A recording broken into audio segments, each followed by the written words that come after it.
ओम नमो भगवते वासुदेवाय। हिंदू पंचांग के अनुसार अजा एकादशी का व्रत प्रत्येक साल भाद्रपद माह के कृष्ण पक्ष की एकादशी तिथि को रखा जाता है। इस वर्ष अजा एकादशी का व्रत 10 सितंबर 2023 दिन रविवार को किया जाएगा। एकादशी का व्रत रखने और पूजन करने से अश्वमेघ यज्ञ के समान पुण्य के फल की प्राप्ति होती है। साथ ही एकादशी अजा एकादशी के दिन पूजन के समय व्रत कथा सुनने से पूरा पूजा का फल मिलता है और व्यक्ति को पापों से मुक्ति मिलती है। इसलिए यह व्रत अत्यंत फलदायी माना जाता है।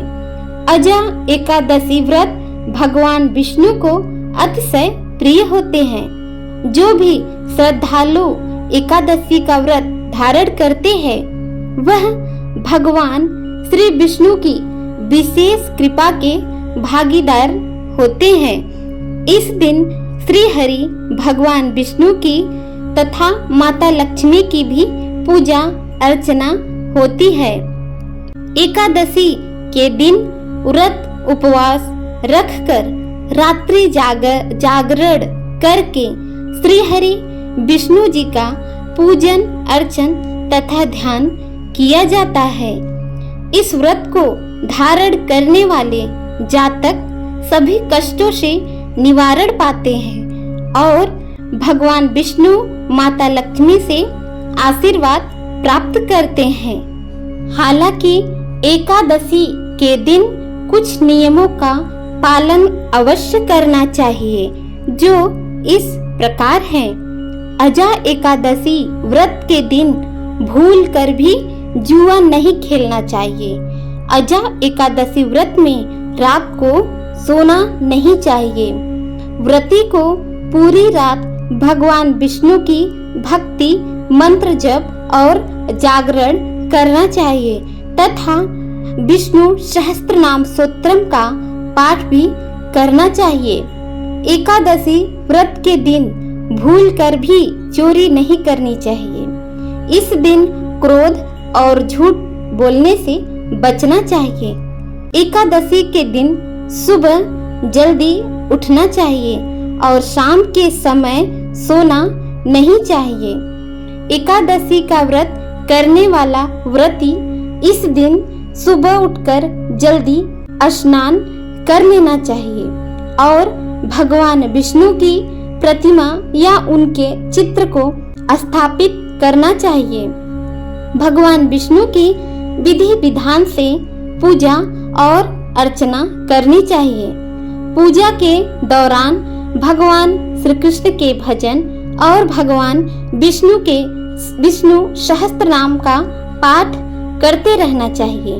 प्रसाद तुलसी जल फल नारियल अगरबत्ती और फूल देवताओं को अर्पित करने चाहिए। पूजा के दौरान मंत्रों का जाप करते रहना चाहिए। अगली सुबह यानी द्वादशी पर पूजा के बाद भोजन का सेवन करने के बाद अजा एकादशी व्रत का पारण करना चाहिए। मान्यता है कि अजा एकादशी की कथा व्रत सुनने पढ़ने से अश्वमेघ यज्ञ के फल की प्राप्ति होती है।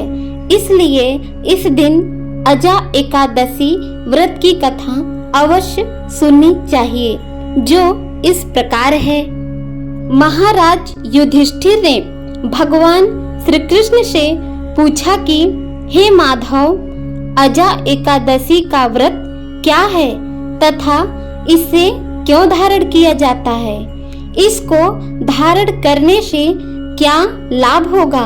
सभी प्रश्नों को सुनते हुए भगवान मधुसूदन श्री कृष्ण जी युधिष्ठिर से बोले, हे युधिष्ठिर, इस व्रत की धारण शक्ति सब प्रकार के समस्त पापों का नाश करने वाली है।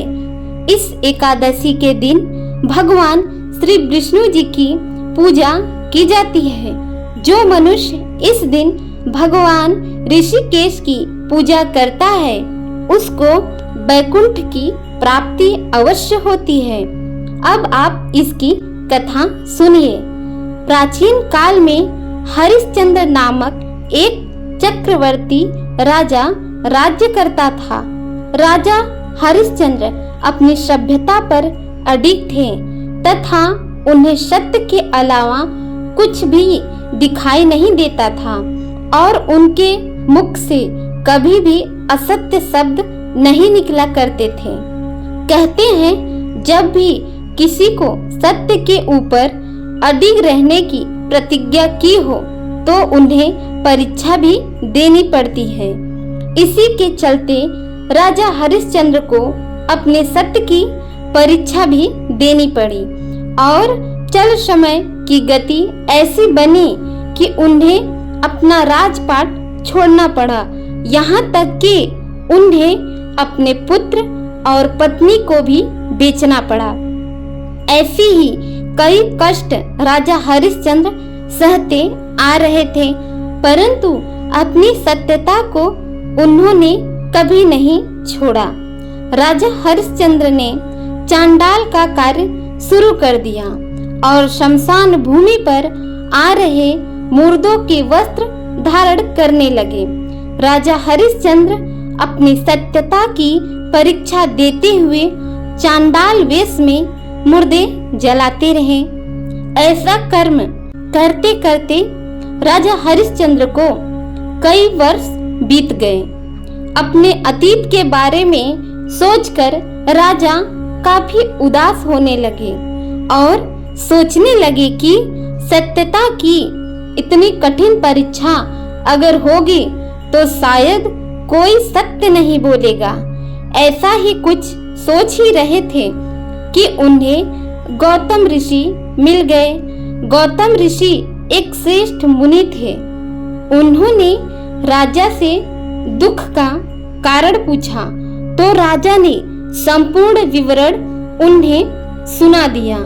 तब गौतम ऋषि ने समाधान बताते हुए कहा कि अगले माह भाद्रपद की कृष्ण पक्ष में अजा एकादशी आने वाली है। आप अजा एकादशी का विधिवत व्रत धारण करो, आपके संपूर्ण कष्टों का निवारण होगा। इसी कथा में आगे चलकर राजा हरिश्चंद्र की सत्यता की और भी परीक्षा हो रही थी। इसी समय उनका पुत्र मृत्यु को प्राप्त हो गया। ग्रामीण वासियों ने राजा हरिश्चंद्र के पुत्र को लावारिस समझते हुए शमशान घाट ले गए और वहां पर जाकर चांडाल से कहा कि इसका कोई नहीं है, इसका दाह संस्कार कर दीजिए।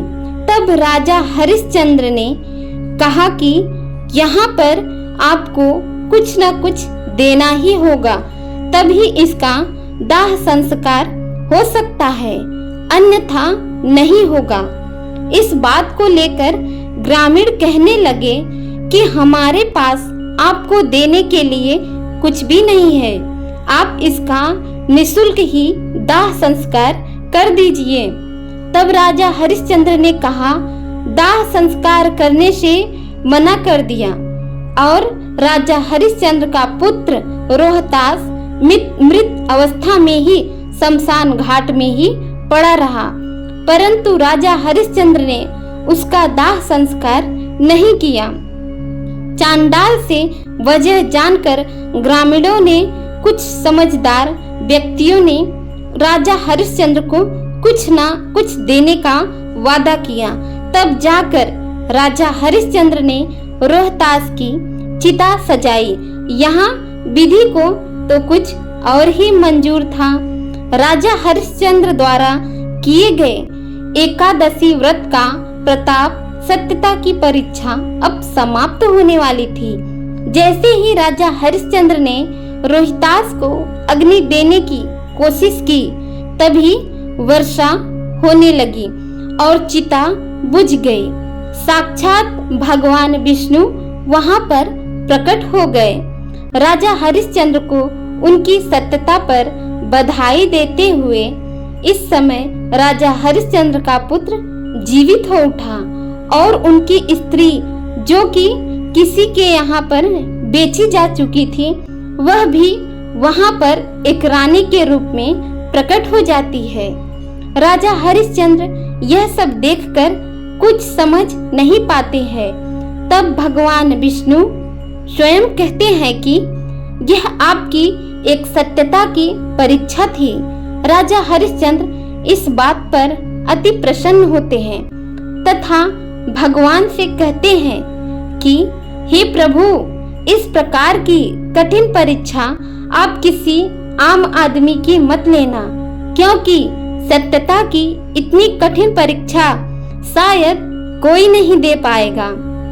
राजा हरिश्चंद्र द्वारा किए गए अजा एकादशी व्रत के प्रताप से राजा हरिश्चंद्र को संपूर्ण सुख, शांति तथा राज्य की प्राप्ति हुई और उनका पुत्र और स्त्री दोनों राजभवन में सकुशल लौट आए। इसलिए अजा एकादशी व्रत धारण किया जाना चाहिए और जिन्हें पुत्र कष्ट होता है उन्हें इस कष्ट से निवारण मिलता है। इन्हीं कई धार्मिक मान्यताओं के चलते अजा एकादशी का व्रत आज भी कई लोग धारण करते हैं। अजा एकादशी का व्रत धारण करने पर सुख, शांति, समृद्धि तथा सभी कष्टों से निवारण मिलता है। सभी एकादशी व्रत भगवान विष्णु को ही समर्पित होते हैं और जो भी जातक एकादशी व्रत धारण करते हैं उन्हें कभी भी शारीरिक, मानसिक, आर्थिक अन्य किसी भी प्रकार के कष्ट नहीं सताते हैं। अजा एकादशी व्रत करने से जीवन की हर तरह की परेशानियों से मुक्ति तथा जाने अनजाने में किए हुए सभी पापों से मुक्ति मिलती है। यह एकादशी व्रत मोक्ष दिलाता है तथा दोबारा मनुष्य जन्म नहीं लेना पड़ता। अतः इसीलिए कहा जाता है कि अजा एकादशी का व्रत करने से पिशाच योनि से छूट जाती है। अतः आप सभी को यह एकादशी का व्रत अवश्य करना चाहिए। ओम नमो भगवते वासुदेवाय।